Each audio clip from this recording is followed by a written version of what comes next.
বুঝলেও মানি, না বুঝলেও মানি, তুমি রিকশার ড্রাইভার হলেও তুমি মুমিন। আর যদি বলো আল্লাহ তোমার কোরআন বুঝলে মানি, না বুঝলে মানি না, বাইশা পাগড়ি লাগাইলেও তুমি বেঈমান। আল্লাহ কোরআন নাযিল করছেন লাইলাতুল বারাত, নিসফে মিন শাবান। ভালো করে বুঝো, যেই নবীর কোন গুনাহ নাই, ফিতনায় গোটা দুনিয়াটা আকৃষ্ট হয়ে গেছে। বেঈমানেরা ফিতনা কি করবে ওদের টাইম নাই। ইহুদি নিয়ে কোনো পেরেশানি তেমন নাই, কাফের বেঈমান নিয়ে টেনশন নাই। টেনশন তাদেরকে নিয়ে যারা ইসলামের ব্যানার লাগাইয়া মানুষের ঈমান ধ্বংস করে। সাবধান, এজন্য কথাগুলো ভালো করে শুনো, বুঝো। যদি ভুল বলি দাঁড়াইয়া প্রশ্ন করো, ভুল স্বীকার করে কানে ধরে তওবা করে নিব। ভুল স্বীকার করা এটা রাসূলের আদর্শের একটা গুণের কাজ। ভুল স্বীকার না করা ইবলিসের চরিত্র। 23 বছর লাগাইয়া আমার আল্লাহ কোরআন দিলেন আমার নবীকে, তাও আরশে আজিম থেকে ডাইরেক্ট আমার নবীর কাছে আসে নাই। আল্লাহ আরশে আজিম থেকে কোরআন নিয়ে প্রথম আসমানে দিলেন, ওখান থেকে অল্প অল্প করে আল্লাহ নবীর কাছে নাজিল করলেন। এজন্যই তো আল্লাহ এক আয়াতে বলেন, শাহরু রমাদানাল্লাযী উনজিলা ফীহিল কুরআন হুদাল লিন্নাস ওয়া বাইয়িনাতিন মিনাল হুদা ওয়াল ফুরকান। আমি রমজানে কোরআন নাযিল করেছি। আর এক আয়াতে আল্লাহ বলেন, ইন্না আনজালনাহু ফী লাইলাতিল কদর ওয়া মা আদরাকা মা লাইলাতুল কদর। আমি কদরের রাতে কোরআন নাযিল করলাম। আবার কোন মুফাসসিরিনে কেরাম বলেন, আল্লাহ কোরআন নাযিল করেছেন লাইলাতুল বারাত, নিসফে মিন শাবান। কোরআন নাযিলের ব্যাপারে দুইটা শব্দ কোরআনে আছে। একটা শব্দ হলো আনজালনা, আর একটা শব্দ হলো নাযালনা। নাযালনা মানে বারবার অবতীর্ণ করা, আনজালনা মানে একবারে অবতীর্ণ করা, বারবার না। তাহলে কোরআন যদি একবারে নাযিল হয়, বারবার নাযিল করার অর্থ কি? এর জবাব হলো আল্লাহ আরশে আজিম থেকে, লৌহে মাহফুজ থেকে পুরা কোরআন আল্লাহ একসাথে একবারে প্রথম আসমানের মধ্যে নাযিল করলেন। আর প্রথম আসমান থেকে অল্প অল্প করে বারবার বারবার আমার নবীর কাছে 23 বছর লাগাইয়া নাযিল করলেন। আমার নবীর কোনো তুলনা নাই, আমার নবীর কোনো গুনাহ নাই। তার কাছে কোরআন আসতে যদি 23 বছর লাগে, ও মেহেরপুরের মুসলমানেরা, ওই কোরআন তুমি রাতারাতি হইয়া মুফাসসির হইবা, এটা কল্পনা করা যায় না। চালাকি করো, ইসলাম আর কোরআন নিয়ে চালাকি শুরু করেছো। আউযুবিল্লাহ, খবর নাই মুফাসসির তাফসীর এত সোজা। 23 বছর লাগছে রাসূলের কাছে কোরআন আইতে, আর সে কোরআন তুমি রাতারাতি বইরা মুফাসসির হবা, আর বলবা অর্থ না জাইনা পড়লে কোনো লাভ নাই। ধোঁকাবাজ, কথাবাজ। হ্যাঁ, সময় কম, তাফসীর শুনবেন। আল্লাহ তাআলা এমন সুন্দর কোরআন দিলেন, প্রশ্ন বড় জটিল। যেই কোরআনে কোনো ভুল নাই, যেই কোরআন দেখলে সওয়াব, চ্যালেঞ্জ করে বলছি, ভুল হলে দাঁড়ায় প্রশ্ন করো। এমন এক কিতাব যেটা দেখলে সওয়াব, কোরআন এমন একটি কিতাব যেটা ধরলে সওয়াব। এই জন্যই তো কোরআন নাপাক অবস্থায় ধরা যাবে না, লা ইয়ামাসসুহু ইল্লাল মুতাহহারুন। এখানেও কিছু কিছু বাতিলরা বলে বিনা ওযুতে কোরআন স্পর্শ করা যায়। এই জন্য একটু আগে বলেছি বেঈমান কাফের নিয়ে টেনশন বেশি নাই, টেনশন হলো ইসলামের ব্যানারওয়ালা মুনাফিকদের নিয়ে। ভাইরা আমার, বাতিলের বিরোধিতা করা সুন্নাত, একদিকে সুন্নাত অপরদিকে ফরজে আইন। তা'মুরুনা বিল মা'রুফ ওয়া তানহাউনা আনিল মুনকার, মানুষকে সঠিক পথে ডাকো, অন্যায় পথে বাধা দাও। ক্বালা নবী সাল্লাল্লাহু আলাইহি ওয়া আলিহি ওয়া সাল্লাম, মান রাআ মিনকুম মুনকারান ফালইয়ুগাইয়িরহু বিয়াদিহি ফাইন লাম ইস্তাতি' ফাবিলিসানিহি ফাইন লাম ইস্তাতি' ফাবিকলবিহি ওয়া যালিকা আযআফুল ঈমান। অন্যায় যদি দেখো, ঈমানের প্রথম পরিচয় হাত দিয়ে বাধা দাও। এখানে যাত্রা গান চলবে না, কোরআনের বয়ান চলবে। হাত দিয়ে বাধা দিতে যদি সমস্যা হয়, জবানের দ্বারা স্লোগান দাও। এই মেহেরপুরের জমিনে নর্তকীদের নাচ গান চলবে না, যুবকের চরিত্র বিধ্বংসী কোনো নাচ চলবে না। এই জমিনের মধ্যে পবিত্র জমিন, দিলটা বড় ভালো লাগলো। মেহেরপুর শহরে ঢোকার পর বিভিন্ন পয়েন্টে দেখলাম আল্লাহর 99 নামের সুন্দর স্মৃতি টানানো, দিলটা ভরে গেল। কত জায়গায় কত কিছু নিয়ে আন্দোলন হয়, কত আজে বাজে জিনিস রাখে। মেহেরপুরের জমিনে ফটকে ফটকে দেওয়া আল্লাহর 99 নাম, আল্লাহর নাম মুহাম্মদের নাম। অতএব মেহেরপুরের জমিনের মানুষ প্রতিজ্ঞাবদ্ধ হও, আমরা মরে গেলে যাব, বেঁচে থাকলে থাকবো, তবে বাতিলের সাথে মাথা নত করা যাবে না।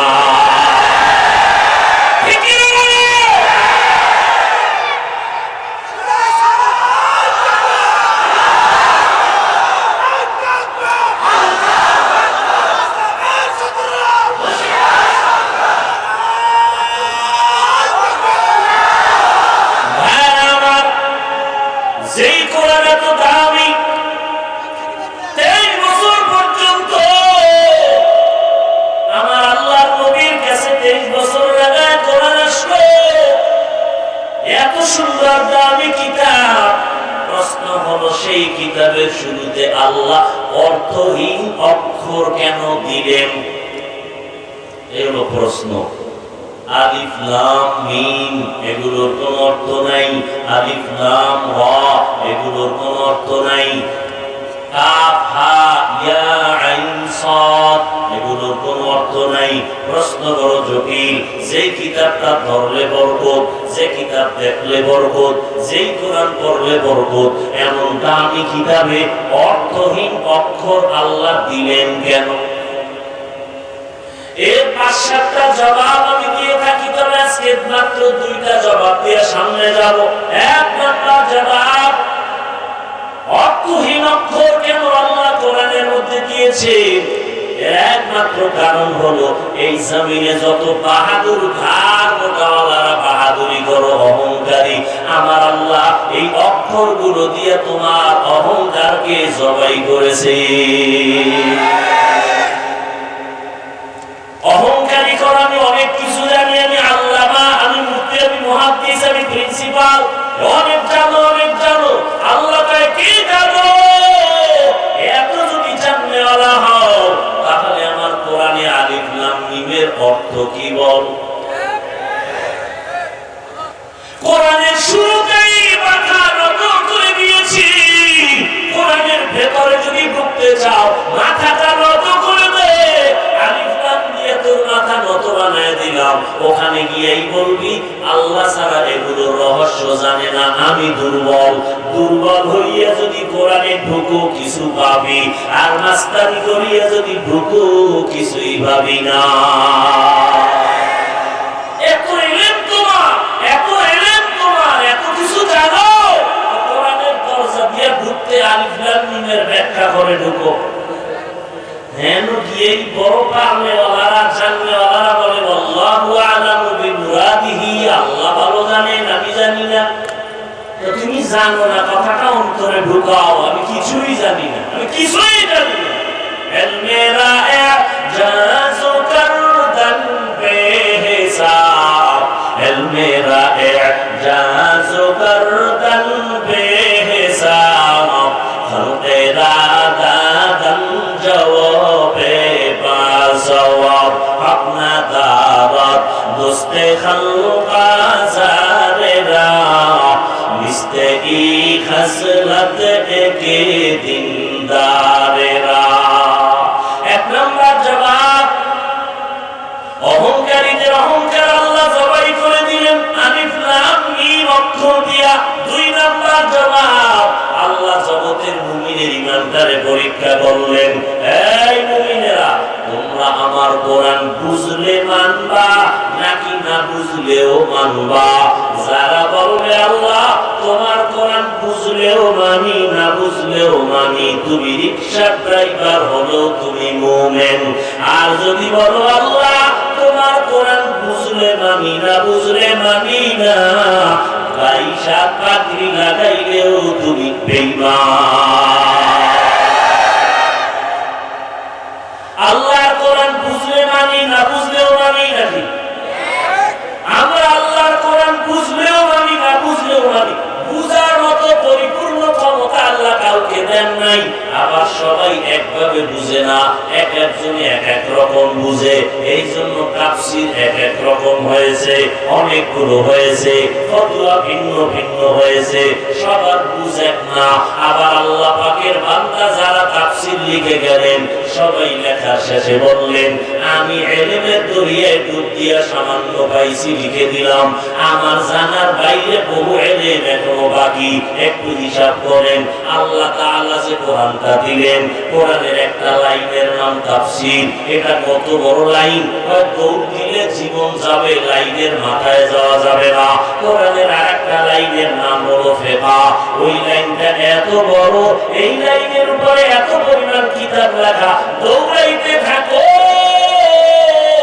শেষ মাথায় যেতে পারবা না। কোরআনের একটা লাইন হলো মানতিক, কোরআনের একটা লাইন দর্শন, এদিকে যদি দৌড় দাও লাইনের মাথায় যেতে পারবা না। ঈশ্বর এলেন আল্লাহ দিছেন নবীরে, কারে দিছেন? নবী পাইয়ে কি খুশি? নবী পায় উতিতু ইলমাল আউয়ালিন ওয়াল আখিরিন, আল্লাহ আমাকে আউয়াল ও আখিরের ইলম দান করেছে, আমি অনেক কিছু পেয়ে গেলাম। আল্লাহ কয় নবী আমার ইলমের গোড়াল থেকে আপনাকে দিছি, আমি কি পরিমাণ দিছি না আমি না জানি। আমার পকেটে 1 লাখ টাকা, 1 লক্ষ টাকার বান্ডিল। একজন সাধারণ মানুষ ভাইজান আমার 5,000 টাকা দেন, আমি আমার পকেট থেকে তারে 10,000 টাকা দিলাম, খুশি নেবে যান। কথা বলেন না কেন? খুশির ঠালে একটা লাভ দিয়ে শিক্ষা দিয়ে লঙ্গি ছিঁড়ে রয়েছে। চাইছে কত?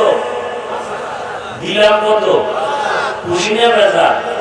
সে তো লাফায়ার অনেক পেয়েছি অনেক পেয়েছি, আমি কই আমার পকেটের টাকা তুলনায় কিছুই দিলেন।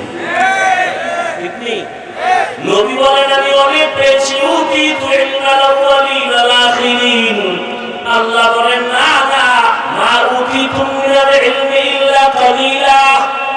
ও নবী আমার ইলমের দরজা থেকে আপনাকে যা দিয়েছি খুবই কম, সামান্য ইলম আমি দিয়েছি। এই জন্যই তো বাড়াইয়া দেওয়ার দোয়াটা পড়তে বলেছি। নবী আপনি বারবার ইলম বাড়ানোর দোয়া করবেন, রব্বি জিদনি ইলমা, রব্বি জিদনি ইলমা। ও আল্লাহ ইলম বাড়ায় দাও, ইলম বাড়ায় দাও, জ্ঞানের রাস্তা খুলে দাও। এই জন্য আল্লাহ তাআলা আমার নবীকে সামান্য ইলম দিয়েছে, তো কি পরিমাণ ইলম আমার আল্লাহর কুদরতের কাছে জমা আছে। ও বান্দা আল্লাহর কাছে চাও, আমার আল্লাহ কাউকে যদি দরজা খুলে দেয় সীমাহীন ভাবে দিয়ে দিবে। হাজী ইমদাদুল্লাহ মুহাজির মক্কি রাহমাতুল্লাহ আলাইহি আল্লাহ দিয়েছেন, এমন দেওয়াই দিছে পাগল হইয়া রশিদ আহমদ জঙ্গুহি এলেমের সাগর হইয়াও তার কাছে দৌড়ায়। ভাইরা আমার, মুমিনের ঈমান পরীক্ষা করার জন্য অক্ষরগুলো দিলেন।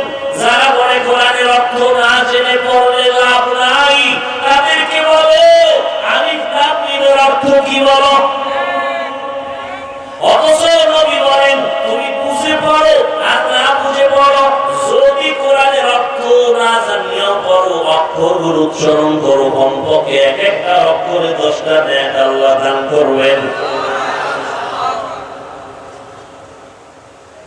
এগুলো নিয়ে বহু বয়ান আমি করেছি, আজকে আর এ নিয়ে কথা বলবো না, সামনে আগে।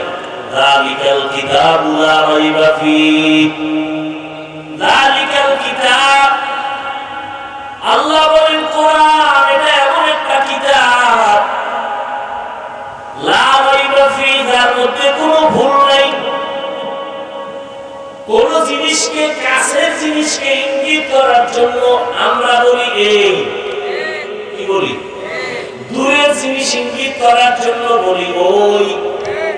আরবি গ্রামার মধ্যে দূরের জিনিস ইঙ্গিত করার জন্য বলে যালিকা, নিকটের জিনিস ইঙ্গিত করতে গিয়ে বলে হাযা। কোরআন শরীফ দূরে না কাছে? কি দূরে না কাছে? সবার ঠোঁটের আগায়, ঠিক নেই? তাহলে হবে হাযাল কিতাব।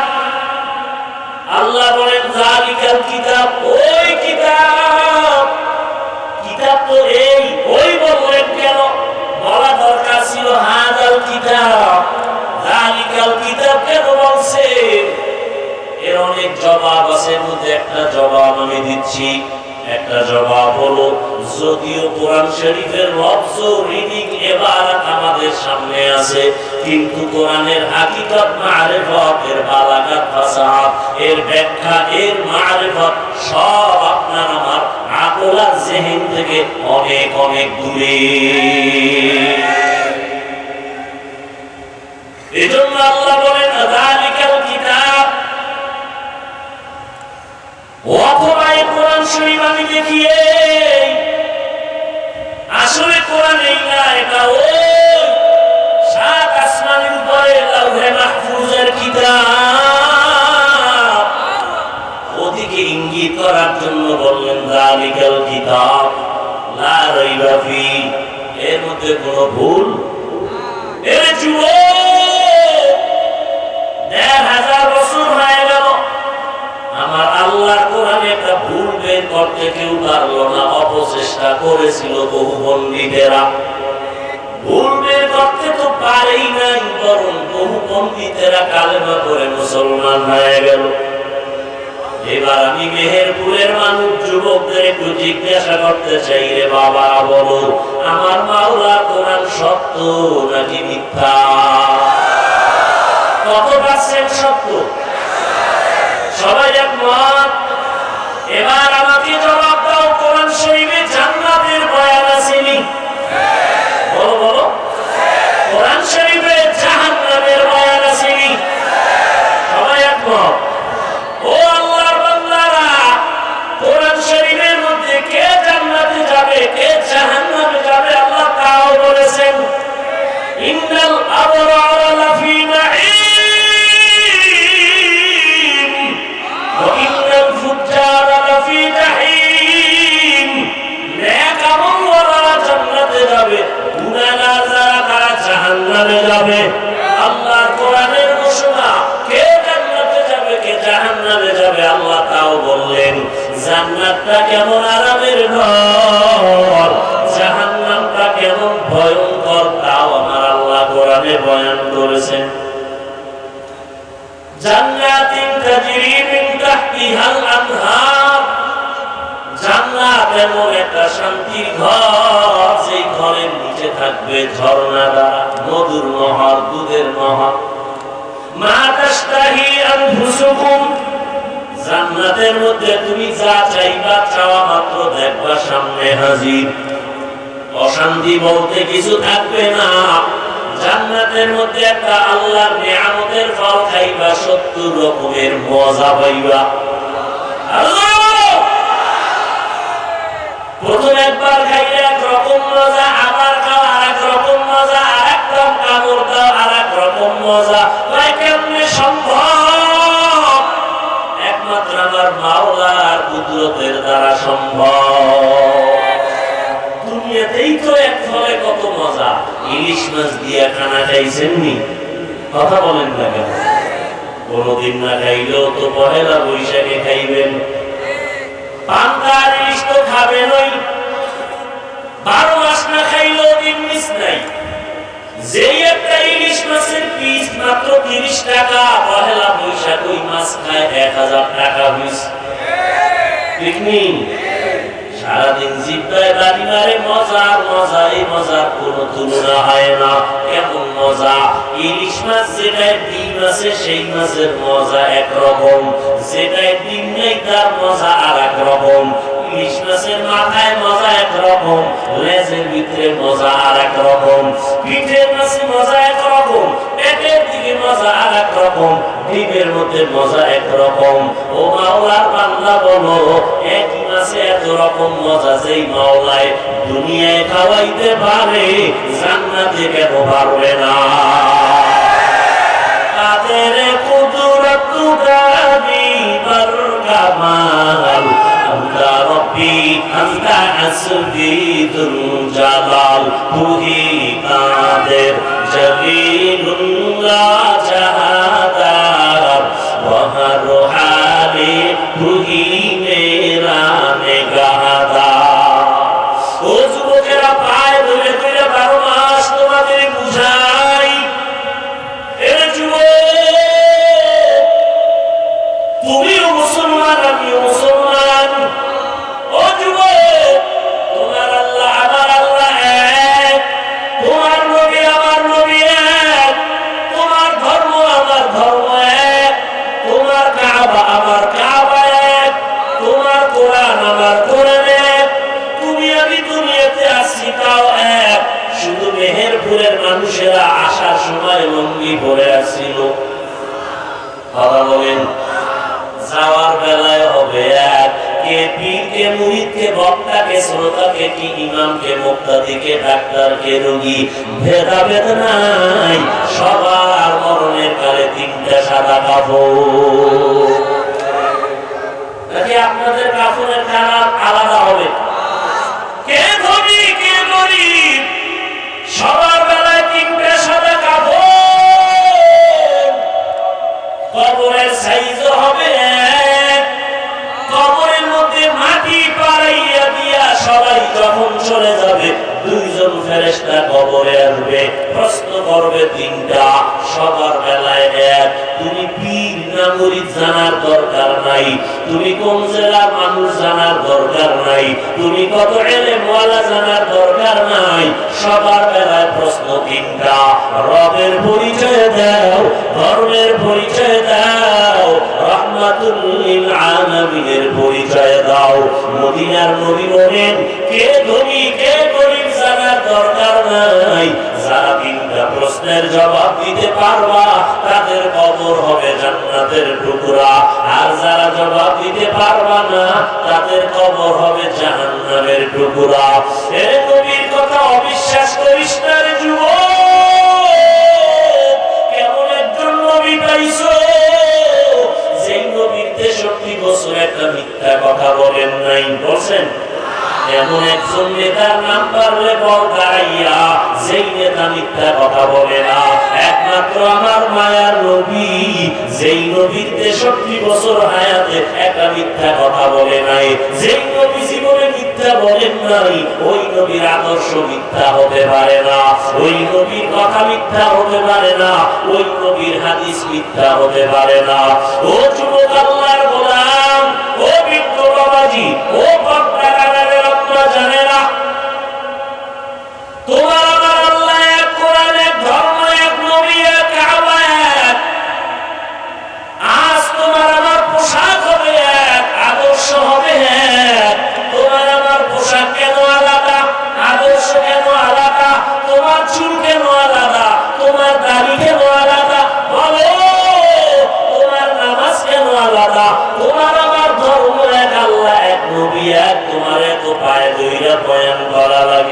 আজকে বয়ান করব হিন্দুদেরকে ওরা কালেমা পড়বে, আজকে বয়ান করব খ্রিস্টানদেরকে কালেমা পড়বে, কিন্তু টাইম নাই।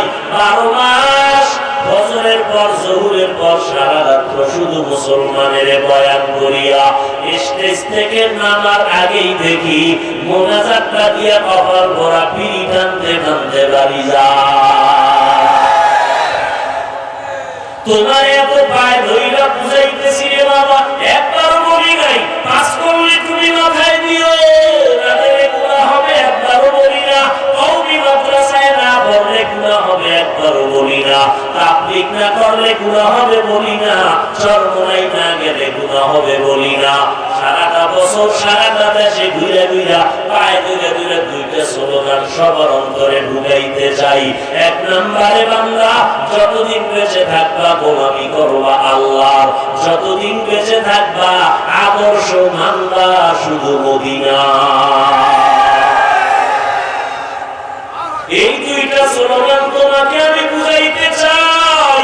স্কুলে পড়ো পড়ো, কলেজে পড়ো বাধা নাই, চাকরি করো বাধা নাই, ডাক্তারি পড়ো আলহামদুলিল্লাহ, ইঞ্জিনিয়ারিং পড়ো আলহামদুলিল্লাহ, প্রফেসর হও আলহামদুলিল্লাহ, পড়ো। মাদ্রাসায় পড়া লাগবে বাধ্যতামূলক নয়। নবীর আদর্শের মালাটা গলায় লাগাইও। ও যুবক, তোমার মতো কত যুবক জীবনে মাদ্রাসায় পড়ে নাই, জেনারেল লাইনে পড়ুয়া, স্কুলে পড়ে কলেজে পড়ে বাধা নাই, চাকরি করে ব্যবসা করে বাধা নাই, তবে দাবি একটা, মদিনার আদর্শ নিয়ে চলবা। স্কুলে পড়িয়া ডাক্তার হইয়াও তুমি জান্নাত পাইবা, 5 বেলার নামাজ পড়বা, মা বাবার খেদমত করে দোয়া নিবা, ওলামায়ে কেরামের পরামর্শ নিয়ে সামনে আগাইবা। অনেকে মনে মনে ভাবতেছো যদি কোরআন হাদিস মতে জীবন চালাই স্বাধীনতা থাকবে না। ও যুবক বলো, আমার মতো হুজুর হইতে তোমাকে একবারও বলি না, বরং আল্লাহ তোমাকে বিবেক দান করেছেন। চিন্তা করো, তোমার মতো কত যুবক স্কুল কলেজে পড়ে 5 ওয়াক্ত নামাজি, তুমি নিজেই জবাব দাও আছে না নাই? তোমার বিবেক নামের আদালতকে প্রশ্ন করো, তুমি কেন পারলা না? তোমার আমার মতো যুবক চাকরি করে ব্যবসা করে হালাল ভাবে চলে, 1 টাকাও হারাম খায় না। ওই বান্দা যদি পারে, নিজেকে প্রশ্ন করো তুমি কেন পারো না? তোমার বিবেকটা কি নষ্ট হয়ে গেল? তোমার উপরে কি আল্লাহ বেজার হয়ে গেলেন? তোমার মা বাবার অভিশাপ লাগলো নাকি? এত বুঝার পরেও বয়ানের পরেও কেন নামাজ পড়ো না, টুপি পড়ো না? তোমার আমার মতো কত যুবক সন্তান ব্যবসা করে, চাকরি করে, নামাজ ছাড়ে না, গাড়ি চালায়, ড্রাইভারি করে, নামাজ পড়ে, কৃষি কাজ করে, মাঠে ময়দানে নামাজ বাদ দেয় না। নিজেকে প্রশ্ন করো, তুমি কেন পারবা না? আল্লাহর কোরআন কি মিথ্যা মনে করেছো? নবীর কথা কি মিথ্যা মনে করেছো রে বাবা?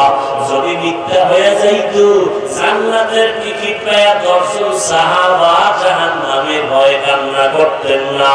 এই জন্যই তো আল্লাহ বলেন, হুদাল লিল মুত্তাকিন, আমি কোরআন পাঠাইলাম হেদায়েতের জন্য। যারা আমাকে ভয় করবে তাদেরকে হেদায়েত দিবে কোরআন, যারা আমাকে ভয় করবে না তাদেরকে কোরআন হেদায়েতের পথ দেখাবে না।